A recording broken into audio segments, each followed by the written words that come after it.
Секако дека ви посака добре дојде во Велес. Како се чувствувате помеѓу свои колеги овде во нашиот град? Прекрасно се чувствам. Аз дори така в предварителните си очаквания не можех да си представя, че така хубава общност ще се събере тук, че толкова интересни въпроси ще ми зададат хората. Страхотна енергия има тук. Много ми хареса, още при положение, че преди един час пристигнахме. Винаги, когато отида на непознато място и седна срещу хората, виждам как всъщност хората са еднакви, хората си приличат. Особено читателите, тези, които четат, които искат да разсъждават по важните теми, по важните въпроси, които вълнуват хората и чрез четенето се изразяват, чрез четенето мислят и разсъждават за света. Виждам колко много си приличаме и това ми дава надежда. Такива срещи. Не можев ниту во своите предходни очекувања да помислам дека толку убаво ќе поминам овде во Велес. Со толку прекрасни луѓе,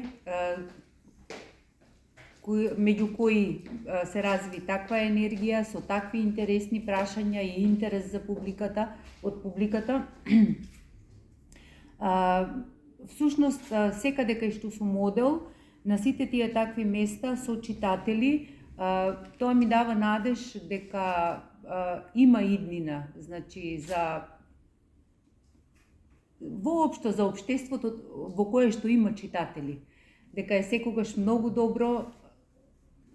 Сите тие средби со читатели се многу добри затоа што поттикнуваат многу прашања, што се општо човечки, за сите луѓе заеднички.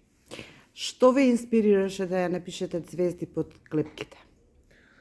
Ами тя тръгна от личен момент, това е много лична книга, тръгна от смъртта на баща ми.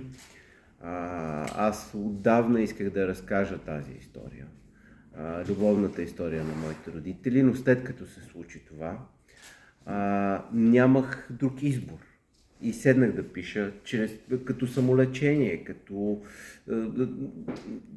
идеята беше в мен, сюжета на историята беше ясен, но в момента, в който седнах да пиша, видях, че историята става различна, времето на действието се променя, героите се променят и стават съвсем други, не точно тези, които аз имам предвид в главата си.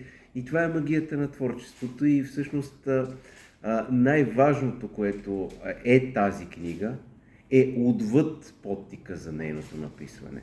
То е това, което се случи в процеса на писането. Инспирацијата и моментот всушност тргна од еден личен момент, љубовната приказна меѓу моите родители.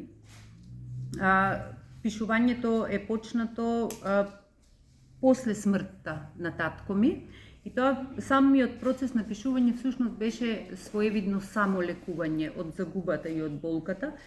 Меѓутоа, кога почнав да ја пишувам книгата, иако сюжето беше јасно, хероите и времињата почнаа да се надградуваат, да се менуваат и се создадоа сосем различни приказни. Ова е ваш трет роман, колку што разбрав. Како ќе го препорачате на читателите?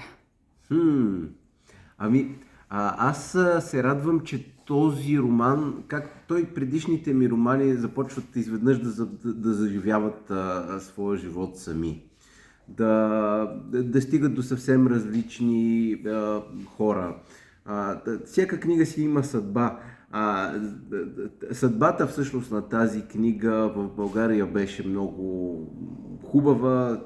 Тя намери много хора, намери много читатели. Беше номинирана за страшно много награди. Спечели една от най-престижните награди в България, Христо Геданов. Сега съм изключително щастлив, че вече може да е в ръцете на читателите в Македония. Това е общочовешка книга. Тя е за важните въпроси, които си задаваме. Тя не е регионална, не е нещо, което е специфично за определено място. Това е книга за любовта, книга за смъртта и книга за това как създаваме това, което се ражда в главите ни.